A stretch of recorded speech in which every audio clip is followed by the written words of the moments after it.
দেখো রোদ উঠেছে, চারিদিকটা কত সুন্দর লাগছে। আমরা কি মজা করে আজকে কি পাতা খাচ্ছি, এটা তোমরা কেউ বলো তো?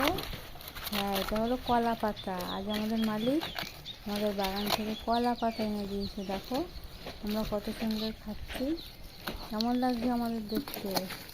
কলা পাতা আর কাঁঠাল পাতা পেলে আমাদের আর কিচ্ছু চায় না।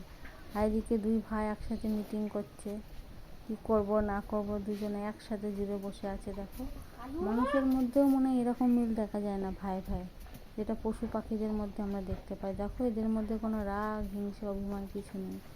আর দেখি এরাও দৌড়াচ্ছে কলার পাতা দেখে খাওয়ার জন্য।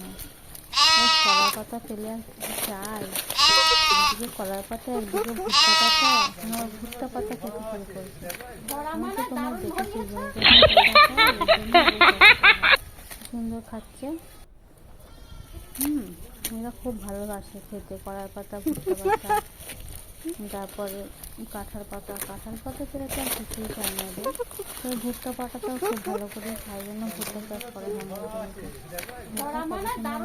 খাচ্ছে। আর এদিকে ভুট্টার ফুলগুলো এত সুন্দর লাগছে। এদিকে গরুটা বাঁধা আছে মাঠে। আমাদের অনেক বছর থেকেই গরু পোষা হয়। আমার মা বাবা খুব ভালোবেসে গরু পোষে, আর ভালোও লাগে। টাইমটাও কেটে যায় এদের পুষলে। আর পশু পাখির সাথে দেখবে সময় কাটাতে বেশ ভালোই লাগে। কীভাবে যে দিনটা চলে যায় বোঝা যায় না। তোমরা সকলে ভালো থেকো, আর অবশ্যই আমার চ্যানেলটিকে লাইক এবং সাবস্ক্রাইব করে দিও। বাই।